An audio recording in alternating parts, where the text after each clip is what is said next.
여호와kim 시드기야의 통치라는 제목으로 목사님 말씀 증거해 주시겠습니다.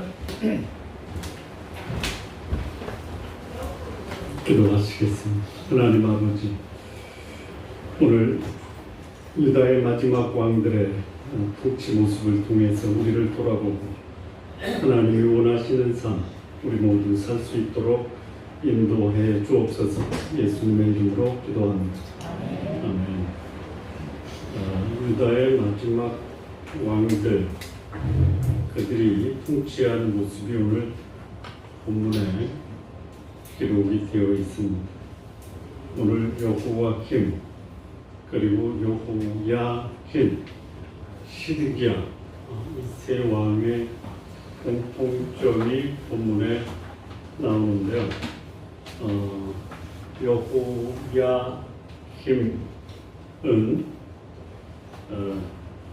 24장이 아니라 23장 마지막 절, 23장 37절에 나오는데, 여호와김의 모습은 그의 조상들이 행한 모든 일을 따라서 여호와 보시기에 악을 행했다라고 말합니다. 그의 아들 여호야킨 9절에 보면 여호야킨이 그의 아버지의 모든 행위를 따라서 여호와께서 보시기에 악을 행하였더라라고 기록이 되어 있습니다. 그리고 여호야킨의 삼촌 또는 여호와김의 형제 바벨론의 느부갓네살이 여호야킨을 잡아가고 대신 세운 석정왕이 누구냐면 시드기야입니다. 시드기야의 모습은 19절에 그가 여호야김의 모든 행위를 따라 여호와 보시기에 악을 행했다라고 기록이 되어 있습니다. 유다의 마지막 왕, 그들이 통치할 때 그들의 통치의 특징, 공통점은 여호와 보시기에 악을 행했다. 악을 행하는 게 익숙합니까? 선을 행하는 게 익숙합니까? 그래요? 악을 행한 결과는 뭐죠? 망하는 거죠. 개인이 망하고 또 백성이 망하고 나라도 망하는 것. 망할 줄 알고 악을 행합니까? 악을 행하야 살만하다라고 생각해서 악을 행합니까? 악을 행하면 다른 사람은 망해도 나는 괜찮다라고 생각하죠.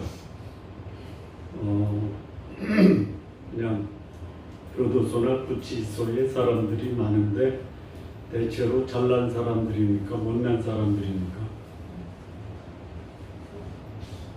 안 가봐서 모르죠.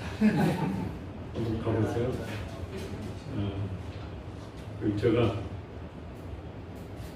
서울구치소, 안양에 있는 서울구치소에 갈 기회가 있는데 보면 사람들이 바글바글한데요.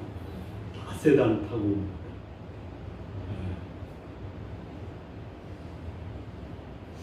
별 사람들이 다 있어요. 그럴 줄 알고 그렇게 살았을까요? 아니면 다른 사람은 몰라도 나는 여기 안 올 거야 하고 여기 들어오는 일을 행했을까요? 전혀. 나는 여기 들어올 리가 없어 했는데 그가 행한 그 악한 행위는 자신을 구치소로 가게 만들었고 그 가족들은 불행 속에 들어가고 심지어 그가 기업을 했다 또는 나라를 다스렸다, 공동체를 이끌었다 하면 공동체 역시 상당한 고통을 당하게 된다. 자, 여기 이스라엘의 마지막 왕 여호야김 그리고 시드기야, 이렇게 된 원인을 보면은 여기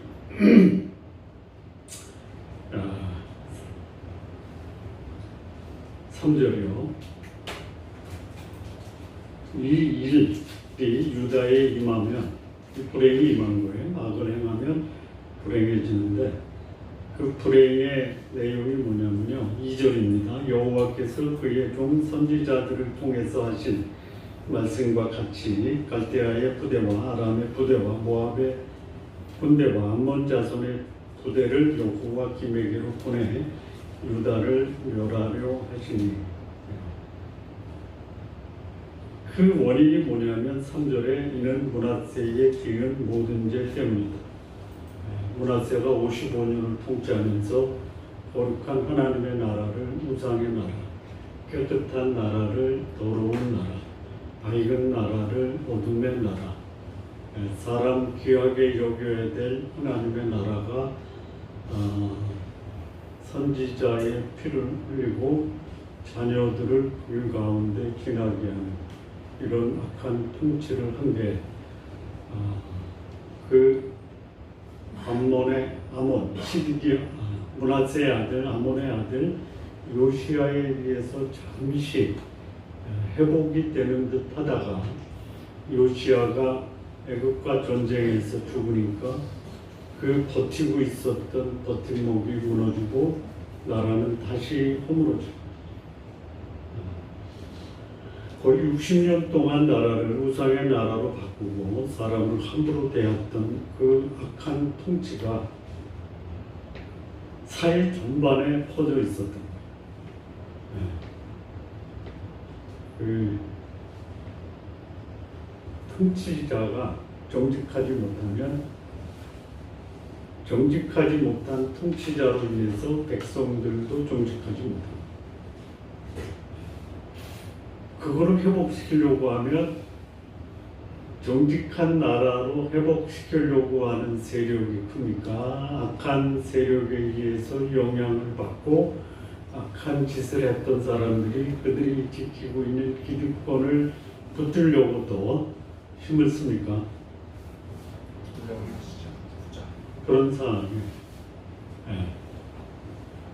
오랜 역사를 통해서 그야말로 악이 성행했어요. 악이 뭡니까? 악의 반대는 선이죠. 선은 뭐예요? 더불어 잘 사는 거예요. 바르게 사는 거예요. 악은 뭐냐면 사실 이 악의 다른 말이 선보다는 정직이라고 보는 게 낫습니다.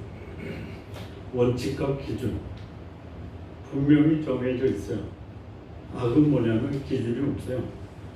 그 악의 모습은 사람의 마음 깊이 내재되어 있는 욕망 여기에 이끌리는 삶이 아니에요. 그러니까 원칙과 기준이 없어요.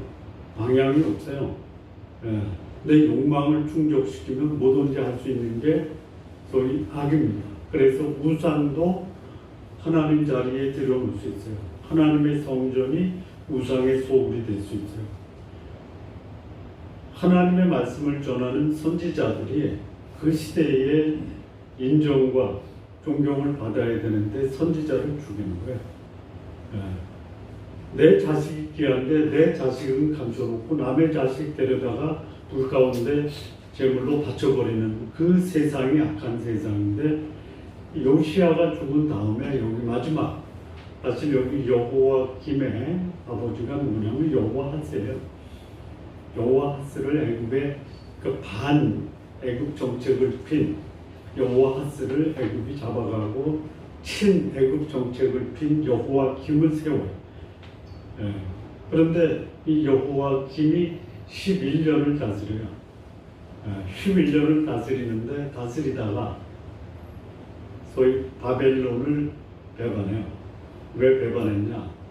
애굽과 아수르가 연합해서 바벨론과 싸워요. 1차 전쟁 때 바벨론이 이깁니다.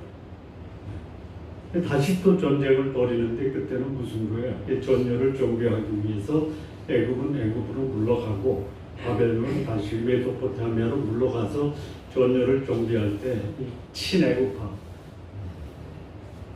여호와김이 바벨론을 배반합니다. 그런데 그때 애굽은 더 이상 회복될 수 없는 그런 상태로 빠져서 3차 전쟁 때 바벨론이 애굽까지 점령을 해요.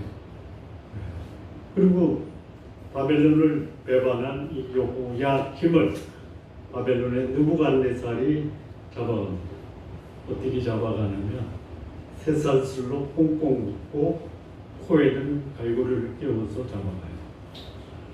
그게 BC 605년입니다.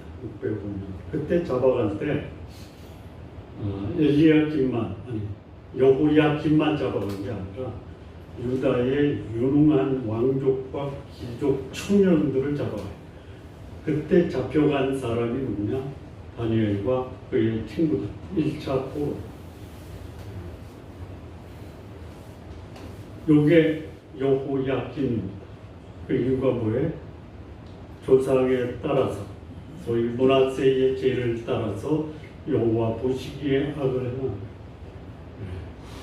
그 악을 행한 것이 뭐냐? 선지자를 죽이고 자녀들을 불 가운데 지나게 하고 그리고 자기 욕망을 위해서 자기 편리한 대로 나라를 다스리고 결과가 뭐예요? 본인은 비참하게 끌려가고 나라의 우수한 인재도 끌려가고 그래 여호야김을 폐위하고 그의 아들 여호야긴을 바벨론이 왕위에 올립니다. 근데 여호야긴이 똑같아. 20세의 왕에 올랐는데 3개월을 다스려요.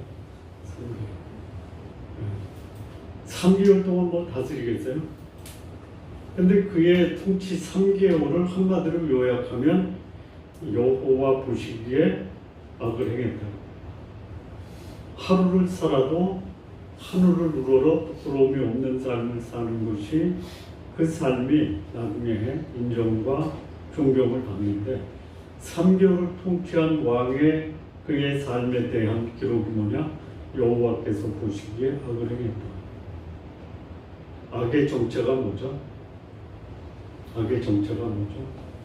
쉬워요. 내 속에 있는 거예요. 내 속에 있는 내 욕망이 악의 정체예요. 죄 짓는 사람이 어디에 이끌려서 죄를 져요? 한 컷만 올리면 지금까지 살았던 삶을 청산하고 새로운 세계가 펼쳐질 것이다. 이게 악을 행하는 내 속에 감추어진 욕망이다. 3개월을 통치했는데 여호와 보시기에 악을 한 거야. 다시 말하면 욕망에 사로잡혀서 정직하지 못하고 의롭지 못하고 진실되지 못하고 욕망에 사로잡혔다. 그래서 3개월 후에 바벨론의 느부갓네살이 여호야킨을 바벨론으로 끌고 갑니다. 이때 끌고 갈 때 그냥 혼자 끌고 간 게 아니에요. 여호야킨 때는 다니엘과 그의 친구들 우수한 아주 유능한 젊은 청년들을 끌고 갔다면은 여호야킨을 3개월 동안 내버려뒀다가 3개월 후에 끌고 간 사람은요 거의 수만 명을 끌고 가요. 2차 때. 누구냐? 왕의 어머니, 왕의 아내들, 내시들, 용사 10,000명, 나중에 또 7,000명의 용사, 대장장이, 장인들 다 끌고 가는 거예요. 미천한 자만 남겨둡니다. 악을 향한 개인은요, 그 개인이 비참해요. 아까 시드기야 아니죠. 여호야김은요, 쇠사슬로 꽁꽁 묶이고 코에는 갈고리를 끼워서 끌고 가요. 그래서 바벨론에 가서 비참하게 살해돼요. 근데 여호야김은 3개월밖에 통치를 안 하잖아요. 근데 그 모습도 여호와 보시기에 악을 행하다 보니까 느부갓네살이 끌고 갈 때 혼자 끌고 가지 않고 나라의 기둥들을 다 뽑아가는 거예요. 성전과 왕궁에 있는 보물 다 갖고 가고요. 또 솔로몬 시대에 만들었던 성전의 금그릇도 다 파괴해요. 이게 악한 통치의 결과. 그리고 더 이상 이제 여호야킨의 자식이 없었든지 여호야킨 또는 여호와김의 형제 여호와킨의 삼촌 마따디아라는 사람을 왕에 올립니다. 근데 바벨론이 마따디아를 시드기야로 바꿔서 거기에 하나의 섭정왕 또는 분봉왕도 세워요.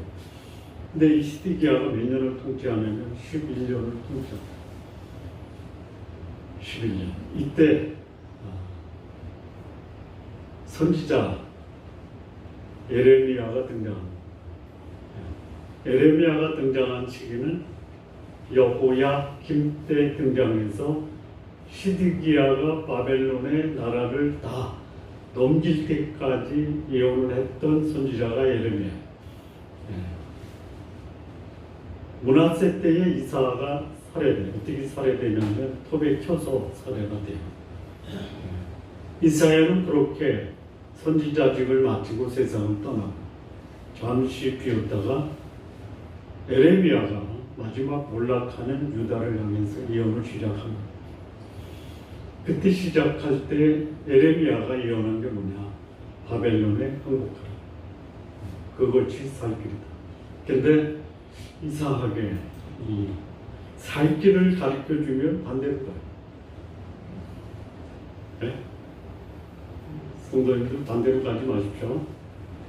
네? 자존심 때문에 내가 어떻게 바벨론에 항복하냐. 죽으면 죽어도 항복 못해. 그럼 어떻게 돼요? 죽어도 항복 못한다 하고 버티면 어떻게 돼요? 죽습니다. 그래요. 11년을 시드기야가 제 9년 차에 바벨론을 배반해요. 그 배반한 시드기야를 느부갓네살이 예루살렘을 공격하는데 몇 년을 에워싸냐면 3년을 에워싸요. 3년을 에워싸니까 예루살렘 성 안에 먹을 것이 다 떨어져. 먹을 것이 떨어지면 누가 공급해 줘야 되는데 공급하는 자가 없어요. 어떻게 해야 돼요? 살 길을 찾아야죠. 그러면 살 길이 뭐예요? 첫째, 행복한다. 배반했기 때문에 행복하면 뭐가 돼요? 죽음. 자, 그러면 어떻게 해야 돼? 두 번째 방법이 뭐예요? 있잖아요. 야반 도주. 몰랐어요? 야반 도주. 그래서 이 시드기야가 자기 신하들과 함께 아들들과 함께 밤에 몰래 성문을 열고 빠져나가다가 바벨론의 군대에 의해서 체포가 됩니다. 그때 이 시드기야도 쇠사슬에 꽁꽁 묶이고 코에 갈고리를 깨우고 자기 아들들과 신하들과 함께 느부갓네살 왕 앞에 끌려갑니다. 그 느부갓네살 왕이 끌려온 시드기야 먼저 그 아들들을 참수해버려요. 그리고 시드기야는 눈을 뽑아버립니다. 그리고 질질 끌고 바벨론으로 끌고 가서 거기서 죽여요. 그러면 남아있는 유다의 왕족은 누가 남았냐면 여호야긴이 3개월 제위하고 바벨론에 끌려가요. 1차 포로.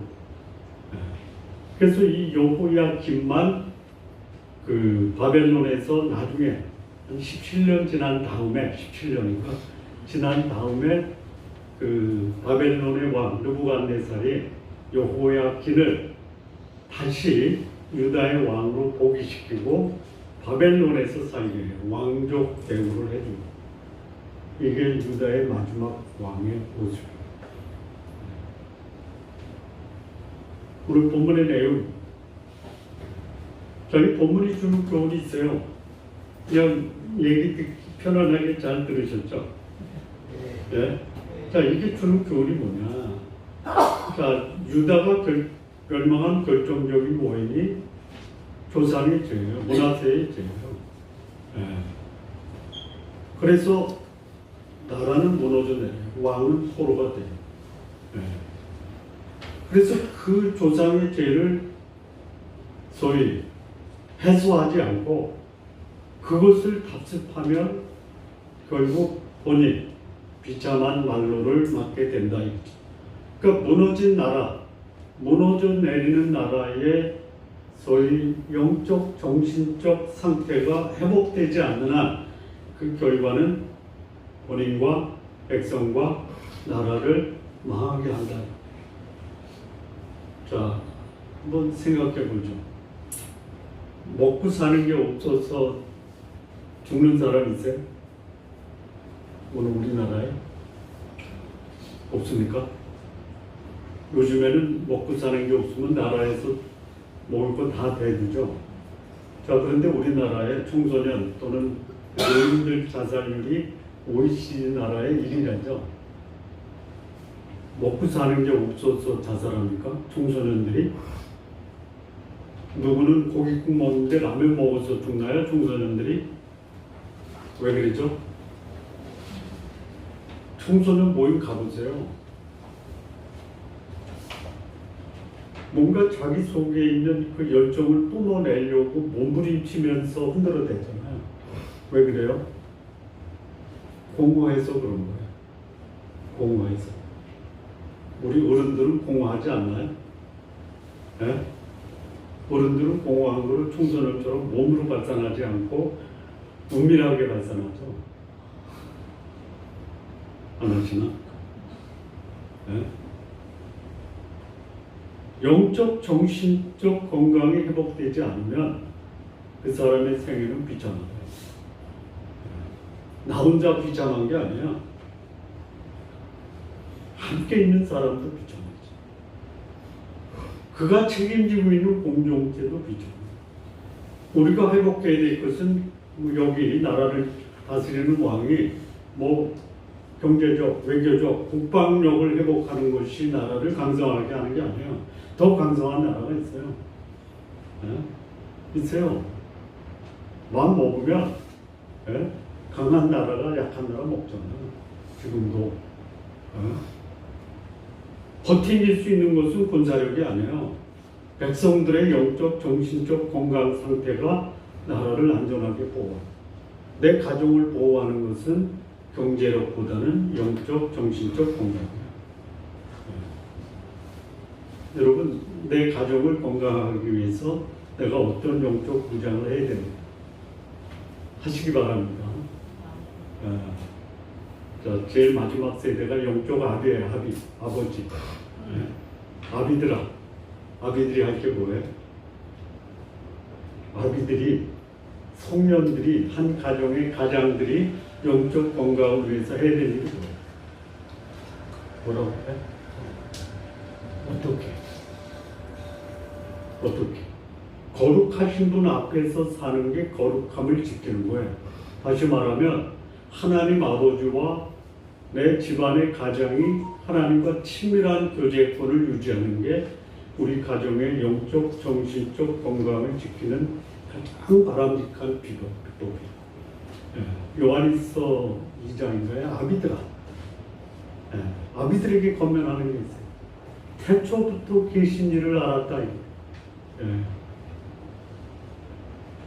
한 집안의 영적 가장이 거룩하신 하나님과 인격적 교제, 그분 앞에서 살아가는 이 삶이 없이는 내 가정을 건강하게 지킬 수가 없어요. 자녀들의 필요를 공급해야 돼요. 근데 내 가정을 지키는 분은 자녀들의 필요, 가정의 필요를 채워줘야 돼요. 성실해야 돼요. 그러나 그보다 더 중요한 것은 뭐냐? 가정의 가장이 거룩하신 하나님과 친밀한 거룩한 교제를 해야 된다. 자, 그러면 장성한 자녀들이 있죠. 그 자녀들은 뭐를 해야 돼요? 청년들아, 너희가 악한 자를 이겼다라고. 청년들이 세상에 나오면요, 그냥 삼지사방에 다 악한 세력이에요. 싸워서 이겨야 돼요. 청년들이 신앙생활하면서 잘 가꾸고 훈련해야 돼요. 영적 무장을 해야 돼요. 청년들 주변에 둘러싸고 있는 세력이 어두운 세력, 악한 세력, 얼마든지 그 유혹에 넘어갈 수 있어요. 우리 청소년 자녀를 둔 분들은, 우리 청소년 10대, 20대의 사람들은 영적 훈련을 받아야 되고, 10대를 살아가는 우리 자녀들에게는 내가 구원받은 하나님의 자녀다라는 확신을 갖게 해야 돼요. 그리고 초등학교까지 아이들이에요. 아이들에게는요, 요 의식을 심어줘야 돼요. 하나님이 살아계시다라는 의식을 심어줘야 돼요. 그것만 있으면 돼요. 교회 와도 뭐 재밌고 즐겁고 행복하게 보내고 그 아이들이 하나님이 계시다라는 것만 인식합니다. 요 네 세대를 통해서 우리 가정의 영적 건강함을 지키는 거예요. 이게 무너져 내리잖아요. 그러면 무엇이 작동하느냐? 내 속에 있는 욕망이 작동하는 거예요. 그러니까 나라가 군사적, 외교적, 경제적 어려움이 나라를 무너뜨리는 게 아니라 영적, 정신적 고갈 상태가 나라를 망친다. 이게 첫 번째 거예요. 두 번째요. 여기 이게 이제 여호야김이 이제 무너지면서 우리에게 드는 교훈이라면, 두 번째 여호야긴. 여호야긴은요 3개월밖에 못 다스려요. 3개월밖에 못 다스리는데 그 역시 자기 육체의 욕망에 따라서 다스린 거예요. 그랬더니 어떤 일이 벌어졌냐면 나라에 기둥되는 사람들이 있잖아요. 왕의 어머니도 잡혀가고 왕의 아내들도 잡혀가고 신하들도 잡혀가고 군인들도 잡혀가고 나라를 건설하는 대장장이, 장인 다 끌려가는 거예요. 그러니까 지도자의 악은 백성들로 하여금 더 이상 자유를 누릴 수 없을 정도로 비참한 인생을 살게 할 수 있다. 내 자녀들이 건강하게, 안전하게, 평화롭게 자라려면은 가장 대신 우리 부모들이 경건해야 돼요. 저도 뭐 아들 셋을 키워봤는데 마음대로 안 되죠. 제 얘기를 왜 제가 여러분에게 여쭤봐. 제가 키워보니까 마음대로 안 돼요. 자기들은 뭐 아빠보다 낫다라고 하는데 제가 볼 때는 아직도 모르세요. 그래도 아빠가 거룩하신 하나님과 친밀한 교제를 하면 적어도 아빠의 영적, 정신적 상태에 대해서는 변함하지 않아요. 아빠가 교회를 위해서 자기들을 버렸다라고 생각할 수 있어도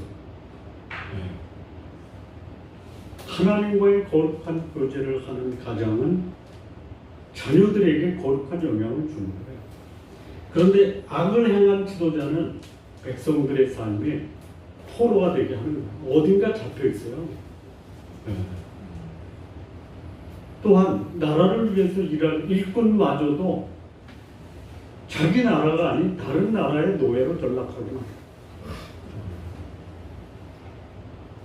우리 가장 되신 우리 성도님들이 거룩한 삶을 살면요, 내 자식 남을 위해서 희생하는 게 아니라 우리 가족을 건강하게 만들기 위해서 가족의 기둥 역할을 할 수 있어요. 내 가족을 위해서도 가장 되는 성도님들 거룩하고 경건하게 사시기 바랍니다. 네. 세 번째 시드기야인데, 시드기야. 자, 여호와 보시기에 악을 행한 이 시드기야 바벨론을 배반하고 나중에는 쇠사슬에 꽁꽁 묶고 갈고리에 끼워서 바벨론으로 끌려가고 자식들은 자기 눈앞에서 살해되고 거니는 눈이 뽑혀서 비참한 말로를 맞아요. 자, 여기서 이제 이 예레미야가 예언한 포로가 되는 게 나라와 백성을 지킬 거라면 차라리 포로가 되라. 이게 하나님의 뜻이에요. 자기도 못 지키고 백성도 못 지키면서 알량한 자존심으로 자기보다 강한 나라를 배반해요.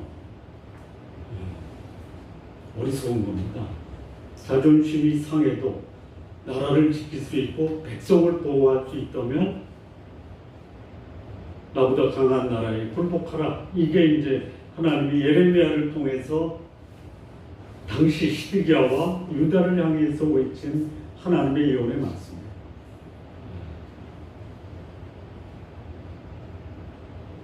버티고 저항하다가 오히려 나라까지 잃어버리는 시드기야를 통해서 유다는 더 이상 역사에 존재하지 않습니다.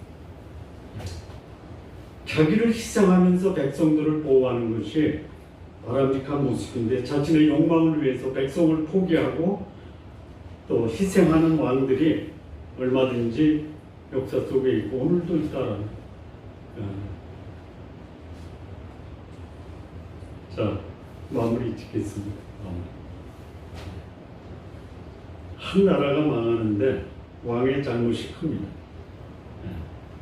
역사적으로, 사회적으로, 구조적으로 무너져 내리는 그 나라의 망조를 제대로 파악하지 못하고 욕망에 사로잡히면은 나라는 무너집니다. 그런데 이 무너질 때 본인도 비참해져.